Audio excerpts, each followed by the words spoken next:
There is a very, very important difference between pessimism and depression and cynicism. The difference is, it's perfectly fine to be depressed, to be pessimistic, to think, this is horrible. But it's not appropriate to be cynical, because a cynic says nothing can be done.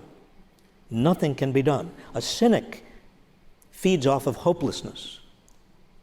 And what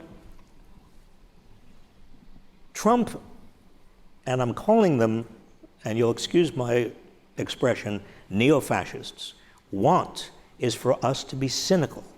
They want for us to give up. They want us to basically go home and do nothing, because then they have it all. Then there's no opposition. Then they win. And what we have got to continue to tell ourselves through our agony, through our depression, through our fear, is that there is no giving up. There is absolutely no giving up. That this is the fight, in some sense, of our lives, in terms of the legacy we give to our children and grandchildren.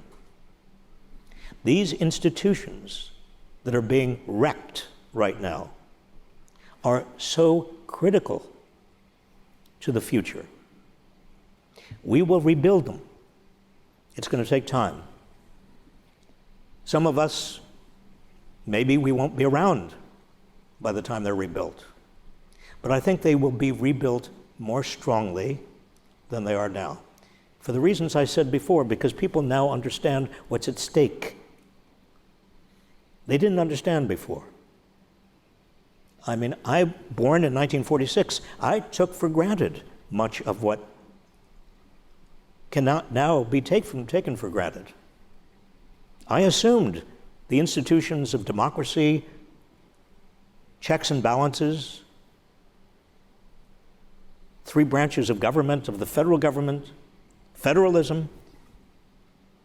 Basically, I assumed that people in public life would be acting in good faith.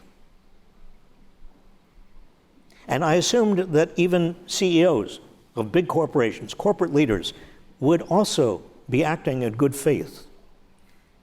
I assumed that everybody had a stake in making the system work.